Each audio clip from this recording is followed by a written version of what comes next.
ആഗ്രഹിക്കുന്ന കാര്യങ്ങൾ, അത് നിങ്ങളുടെ ആവശ്യത്തിനുള്ള പണമോ നിങ്ങളുടെ കൈകളിൽ ഒരു കുഞ്ഞോ അല്ലെങ്കിൽ നിങ്ങൾ സ്വപ്നം കാണുന്ന ആ നല്ല ജീവിതമോ ആകട്ടെ, അത് നിങ്ങളുടെ ജീവിതത്തിലേക്ക് ആകർഷിക്കാൻ വെറും ഒരു ചിന്ത കൊണ്ട് സാധിക്കുമെന്ന് ഞാൻ പറഞ്ഞാൽ നിങ്ങൾ വിശ്വസിക്കുമോ? നിങ്ങൾ എത്ര കഠിനാധ്വാനം ചെയ്തിട്ടും പണം നിങ്ങളുടെ കൈകളിൽ നിൽക്കുന്നില്ലേ? അല്ലെങ്കിൽ വർഷങ്ങളായി ഒരു കുഞ്ഞിനായി കാത്തിരുന്ന് മടുത്തിരിക്കുകയാണോ നിങ്ങൾ? നിങ്ങളുടെ പ്രാർത്ഥനകൾ എന്തുകൊണ്ടാണ് പ്രപഞ്ചം കേൾക്കാത്തത് എന്ന് നിങ്ങൾ എപ്പോഴെങ്കിലും ചിന്തിച്ചിട്ടുണ്ടോ? ഉണ്ടെങ്കിൽ ഈ വീഡിയോ നിങ്ങൾക്കുള്ളതാണ്. അടുത്ത കുറച്ച് മിനിറ്റുകൾ കൊണ്ട് നിങ്ങളുടെ ജീവിതം മാറി മറിയാൻ പോവുകയാണ്. കാരണം ഇന്ന് ഞാൻ നിങ്ങളോട് പങ്കുവെക്കാൻ പോകുന്നത് നിങ്ങളുടെ ഉപബോധ മനസ്സിനെ, അതായത് നിങ്ങളുടെ സബ് കോൺഷ്യസ് മൈൻഡിനെ റീപ്രോഗ്രാം ചെയ്ത് നിങ്ങൾ ആഗ്രഹിക്കുന്നതെല്ലാം നിങ്ങളിലേക്ക് ആകർഷിക്കാനുള്ള അതീവ രഹസ്യമായ വഴികളാണ്. ഈ വീഡിയോയിൽ നമ്മൾ ഒരുമിച്ച് ഒരു പവർഫുൾ മെഡിറ്റേഷൻ ചെയ്യാൻ പോകുന്നുണ്ട്. അതുകൊണ്ട് ഒരൊറ്റ സെക്കൻഡ് പോലും മിസ് ചെയ്യാതെ മുഴുവനായിട്ട് കാണാൻ പ്രത്യേകം നിങ്ങൾ ശ്രദ്ധിക്കണം. പലരും വിചാരിക്കുന്നത് മാനിഫെസ്റ്റേഷൻ എന്നാൽ വെറുതെ ഇരുന്ന് ആഗ്രഹിക്കൽ മാത്രമാണ് എന്നാണ്. അതല്ല, ഇതിന് പിന്നിൽ വലിയൊരു ശാസ്ത്രമുണ്ട്. നമ്മുടെ തലച്ചോറിൽ RAS, റെറ്റിക്കുലർ ആക്ടിവേറ്റിംഗ് സിസ്റ്റം എന്നൊരു ഭാഗമുണ്ട്. ഒരു ഫിൽട്ടർ പോലെയാണ് ഇത് പ്രവർത്തിക്കുന്നത്. നിങ്ങൾ എന്തിലാണോ കൂടുതൽ ശ്രദ്ധ കേന്ദ്രീകരിക്കുന്നത് അത് നിങ്ങളുടെ ജീവിതത്തിലേക്ക് കൂടുതൽ വരും. ഉദാഹരണത്തിന്, എൻ്റെ കയ്യിൽ പണമില്ല, ഞാൻ പാവപ്പെട്ടവനാണ് എന്ന് നിങ്ങൾ എപ്പോഴും പറഞ്ഞുകൊണ്ടിരുന്നാൽ നിങ്ങളുടെ മനസ്സ് ദാരിദ്ര്യം മാത്രമേ കാണിച്ചു തരൂ. നേരെ മറിച്ച് ഉള്ളതിൽ നന്ദി പറഞ്ഞ് സമൃദ്ധിയിൽ ശ്രദ്ധ കേന്ദ്രീകരിച്ചാൽ പണം വരാനുള്ള വഴികൾ നിങ്ങളുടെ മുന്നിൽ തുറക്കപ്പെടും. അതാണ് ലോ ഓഫ് അട്രാക്ഷൻ. നമുക്ക് ചുറ്റുമുള്ള പ്രപഞ്ചം ഒരു എക്കോ പോലെയാണ്. നമ്മൾ എന്ത് കൊടുക്കുന്നോ അത് ഇരട്ടിയായി തിരിച്ചു തരും. നിങ്ങൾ കൊടുക്കുന്നത് സങ്കടവും പരാതിയുമാണെങ്കിൽ ജീവിതത്തിൽ സങ്കടപ്പെടാനുള്ള കാര്യങ്ങൾ മാത്രമേ ഉണ്ടാകൂ. എന്നാൽ നിങ്ങൾ സന്തോഷവും നന്ദിയും കൊടുത്തു നോക്കൂ, നിങ്ങളുടെ ജീവിതം അത്ഭുതങ്ങളാൽ നിറയും. നമുക്ക് ആദ്യം പണത്തിൽ നിന്ന് തുടങ്ങാം. പണത്തെക്കുറിച്ച് സംസാരിക്കുമ്പോൾ നിങ്ങളുടെ മനസ്സ് എങ്ങനെയാണ് പ്രതികരിക്കുന്നത്? പണം ദുഷ്ടതയുടെ അടിസ്ഥാനമാണ് എന്നാണോ? അതോ പണമുണ്ടെങ്കിലേ സമാധാനം ഉള്ളൂ എന്നാണോ? പണം ഒരു ഊർജമാണ്, എനർജി. അത് സന്തോഷത്തോടെ ചെലവഴിക്കുന്നവരിലേക്കും അതിനെ ബഹുമാനിക്കുന്നവരിലേക്കും മാത്രമേ അത് വരൂ. പണം മാനിഫെസ്റ്റ് ചെയ്യാനുള്ള വളരെ ലളിതമായിട്ടുള്ള ഒരു വഴി ഞാൻ നിങ്ങൾക്ക് പറഞ്ഞു തരാം. ഇതിനെ 55x5 മെത്തേഡ് എന്നാണ് വിളിക്കുന്നത്. നിങ്ങൾ ചെയ്യേണ്ടത് ഇത്രമാത്രം. നിങ്ങൾക്ക് ആവശ്യമുള്ള ഒരു തുക മനസ്സിൽ വിചാരിക്കുക. എനിക്ക് ഇത്ര രൂപ തന്നതിന് പ്രപഞ്ചത്തിന് നന്ദി എന്ന് ഒരു പേപ്പറിൽ ദിവസവും 55 തവണ വീതം 5 ദിവസം തുടർച്ചയായി എഴുതുക. പക്ഷേ ശ്രദ്ധിക്കുക, ഈ എഴുതുന്നതിനിടയിൽ നിങ്ങൾ ചെയ്യുന്ന ഒരു ചെറിയ തെറ്റ് കാരണം നിങ്ങളുടെ ഈ ആഗ്രഹം നടക്കാതെ പോകും. നിങ്ങളുടെ അധ്വാനം മുഴുവൻ വെറുതെ ആക്കുന്ന ആ തെറ്റ് എന്താണെന്ന് അറിയുമോ? അത് ഞാൻ അല്പം കഴിഞ്ഞ് പറയാം. അതിനു മുമ്പ് എനിക്ക് നിങ്ങളോട് ഒരു അനുഭവം പങ്കുവെക്കാനുണ്ട്. നമ്മുടെ ഒരു ഫോളോവറിന് വലിയ കടബാധ്യതയുണ്ടായിരുന്നു. IVFും മറ്റും ട്രീറ്റ്മെൻറ്റ് ചെയ്ത് അവർക്ക് ഒരുപാട് കടങ്ങളാൽ അവർ നിറഞ്ഞിരിക്കുകയായിരുന്നു. ബിസിനസ്സിലായാലും വലിയ തകർച്ചയായിരുന്നു അവർക്ക് സംഭവിച്ചത്. ദിവസവും ടെൻഷൻ മാത്രം. നമ്മുടെ ഈ ഒരു മെത്തേഡ് യൂസ് ചെയ്ത് വളരെ ആത്മാർത്ഥതയോടെ അവർ എഴുതാൻ തുടങ്ങി. അവരുടെ കടങ്ങളെല്ലാം തീർന്ന് ബാങ്ക് അക്കൗണ്ടിൽ പണം വന്ന് നിറയുന്നതായി അവർ സങ്കല്പിച്ചു. അത്ഭുതമെന്ന് പറയട്ടെ, 3 മാസത്തിനുള്ളിൽ പണ്ടെങ്ങോ വിൽക്കാൻ വെച്ചിട്ട് നടക്കാതിരുന്ന ഒരു സ്ഥലം അപ്രതീക്ഷിതമായ നല്ലൊരു വിലയ്ക്ക് വിറ്റുപോയി. അവരുടെ കടങ്ങൾ എല്ലാം തീർന്നു എന്ന് മാത്രമല്ല, പുതിയൊരു ബിസിനസ് തുടങ്ങാനുള്ള പണവും ബാക്കിയായി. ഇത് മാജിക് അല്ല, ഇതാണ് മനസ്സിൻ്റെ പവർ. പണത്തേക്കാൾ വലിയൊരു അനുഗ്രഹത്തെക്കുറിച്ച് നമുക്ക് സംസാരിക്കാം. ഒരു കുഞ്ഞെന്ന സ്വപ്നം. വർഷങ്ങളായി ഹോസ്പിറ്റലിൽ കയറി ഇറങ്ങി മറ്റുള്ളവരുടെ ചോദ്യങ്ങൾക്ക് മുന്നിൽ തല ഉനിച്ച് മടുത്ത എത്രയോ സഹോദരിമാർ ഈ വീഡിയോ കാണുന്നുണ്ടാകും.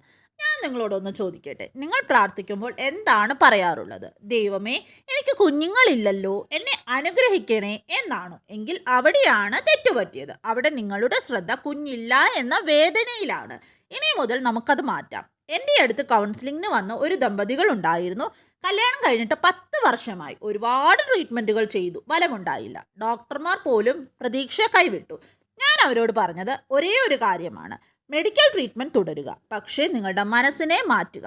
ദിവസവും രാത്രി വയറിൽ കൈവച്ച് ഞാനൊരമ്മയാകാൻ പോകുന്നു, എൻ്റെ കുഞ്ഞ് എന്നിലേക്ക് വരുന്നു എന്ന് പറയാൻ ഞാൻ അവരോട് ആവശ്യപ്പെട്ടു. വെറും 6 മാസത്തിനുള്ളിൽ അവർ എന്നെ വിളിച്ച് ആ സന്തോഷ വാർത്ത അറിയിച്ചു. ആ സഹോദരി ഇപ്പോൾ പ്രഗ്നൻ്റ് ആണ്. ഇനി നമ്മൾ ചെയ്യാൻ പോകുന്നത് വളരെ പ്രധാനപ്പെട്ട ഒരു കാര്യമാണ്. നമുക്ക് ഒരുമിച്ച് ആ സ്വപ്നം മാനിഫെസ്റ്റ് ചെയ്യാം. ഇപ്പോൾ ഈ വീഡിയോ കാണുന്ന നിങ്ങൾ എല്ലാവരും എവിടെയാണോ ഇരിക്കുന്നത് അവിടെ വളരെ റിലാക്സ്ഡ് ആയിട്ട് ഇരിക്കുക. ഇപ്പോൾ നിങ്ങളുടെ കണ്ണുകൾ പതുക്കെ അടയ്ക്കുക. വളരെ ദീർഘമായിട്ട് ഒരു ശ്വാസം ഉള്ളിലേക്ക് എടുക്കുക. പെതുക്കെ അത് പുറത്തു വിടുക. നിങ്ങളുടെ ശരീരം പൂർണ്ണമായിട്ട് ശാന്തമാകട്ടെ. നിങ്ങളുടെ എല്ലാ ടെൻഷനുകളും മാറ്റിവെക്കൂ. ഇപ്പോൾ നിങ്ങളുടെ വലത് കൈ നിങ്ങളുടെ ഹൃദയത്തിന് മുകളിലും ഇടത് കൈ നിങ്ങളുടെ അടിവയറ്റിലും വെക്കുക. നിങ്ങളുടെ ശരീരത്തിലെ ഓരോ കോശങ്ങളിലേക്കും പ്രപഞ്ചത്തിന്റെ പോസിറ്റീവ് എനർജി ഒഴുകി എത്തുന്നതായിട്ട് സങ്കല്പിക്കുക. നിങ്ങളുടെ ഗർഭപാത്രം ഒരു പുതിയ ജീവനെ സ്വീകരിക്കാൻ പൂർണ്ണ സജ്ജമായി കഴിഞ്ഞു. ഇപ്പോൾ നിങ്ങളുടെ കൈകളിൽ ഒരു കുഞ്ഞു വാവയെ എടുത്തിരിക്കുന്നതായിട്ട് സങ്കല്പിക്കുക. ആ കുഞ്ഞിന്റെ ഇളം ചൂട് നിങ്ങളുടെ ശരീരത്തിൽ അറിയുക. അതിന്റെ മനോഹരമായ ചിരി നിങ്ങളുടെ കാതുകളിൽ കേൾക്കുക. ആ കുഞ്ഞിന്റെ മണം നിങ്ങളുടെ ശ്വാസത്തിൽ നിറയട്ടെ. ആ കുഞ്ഞിനെ നെഞ്ചോട് ചേർക്കുമ്പോൾ നിങ്ങളുടെ കണ്ണുകളിൽ നിന്ന് വരുന്ന ആ സന്തോഷ കണ്ണീർ ഇപ്പോൾ അനുഭവിക്കുക. പ്രപഞ്ചത്തോട് പറയുക, ഈ മഹാഭാഗ്യം എനിക്ക് നൽകിയതിന് നന്ദി, നന്ദി, നന്ദി. പെതുക്കെ നിങ്ങളുടെ കൈകൾ പരസ്പരം തിരുമ്മി മുഖത്ത് വയ്ക്കുക. എന്നിട്ട് പെതുക്കെ കണ്ണുകൾ തുറക്കുക. ഇപ്പോൾ നിങ്ങൾക്ക് എന്ത് തോന്നുന്നു? ഉള്ളിൽ വലിയൊരു സമാധാനം തോന്നുന്നില്ലേ? ഇനി ഞാൻ നേരത്തെ പറഞ്ഞ ആ വലിയ തെറ്റിലേക്ക് വരാം. നിങ്ങൾ 55 തവണ എഴുതി കഴിഞ്ഞിട്ടോ അല്ലെങ്കിൽ ഈ ധ്യാനം കഴിഞ്ഞിട്ടോ മനസ്സിൽ ഇതൊക്കെ നടക്കുമോ? വെറുതെ സമയം കളയാൻ എന്ന് വിചാരിച്ചാൽ നിങ്ങളുടെ ആഗ്രഹം ഒരിക്കലും നടക്കില്ല. ഇതിനെ റെസിസ്റ്റൻസ് അഥവാ സംശയം എന്ന് വിളിക്കുന്നു.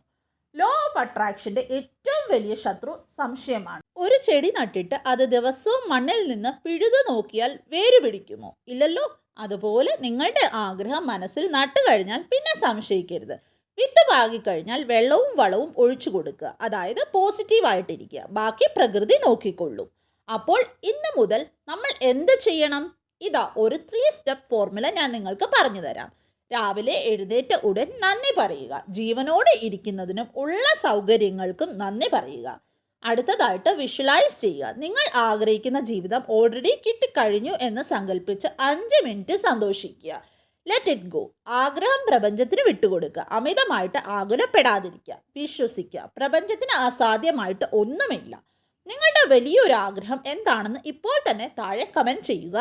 എൻ്റെ ആഗ്രഹം ഉടൻ സഫലമാകും എന്ന് കമൻറ്റ് ബോക്സിൽ ടൈപ്പ് ചെയ്യുക. നിങ്ങളുടെ ആഗ്രഹത്തിന് ഊർജം നൽകൂ. ഈ വീഡിയോ നിങ്ങളുടെ പ്രിയപ്പെട്ടവർക്ക് ഷെയർ ചെയ്യുക. അടുത്തൊരു കിടിലൻ വീഡിയോയുമായിട്ട് വീണ്ടും കാണാം. നിങ്ങളുടെ ഈ മനോഹരമായ യാത്രയിൽ നിങ്ങൾക്കൊരു പേഴ്സണൽ സപ്പോർട്ടോ അല്ലെങ്കിൽ കൂടുതൽ സംശയങ്ങളോ ഉണ്ടോ? എങ്കിൽ ഒട്ടും മടിക്കണ്ട. നിങ്ങൾക്ക് എൻ്റെ പേഴ്സണൽ വാട്സപ്പ് നമ്പറിലൂടെ എന്നോട് വാട്സപ്പിൽ നേരിട്ട് മെസ്സേജ് അയച്ച് ചോദിക്കാവുന്നതാണ്. വാട്സപ്പ് നമ്പർ എങ്ങനെയാണ് എടുക്കേണ്ടതെന്നുള്ള എല്ലാ ഡീറ്റെയിൽസും ഞാൻ ഇവിടെ തന്നെ സ്ക്രീനിൽ മെൻഷൻ ചെയ്തിട്ടുണ്ട്. അത് നോക്കിയിട്ട് വാട്സപ്പ് നമ്പർ എടുക്കാവുന്നതാണ്. വാട്സപ്പ് നമ്പറിലൂടെ നിങ്ങൾക്ക് നേരിട്ട് ഡയറക്റ്റ് ആയിട്ട് എന്നോട് മെസ്സേജ് അയച്ച് നിങ്ങളുടെ ഡൗട്ട്സ് എല്ലാം തന്നെ ക്ലിയർ ചെയ്യാവുന്നതാണ്. നമുക്ക് മറ്റൊരു മനോഹരമായ വീഡിയോയിലൂടെ വീണ്ടും വേഗം തന്നെ കാണാം. അതുവരേക്കും നിങ്ങളുടെ മനസ്സിനെ നിങ്ങൾ ഹാപ്പി ആയിട്ട് വെക്കുക. God bless you all dears. By.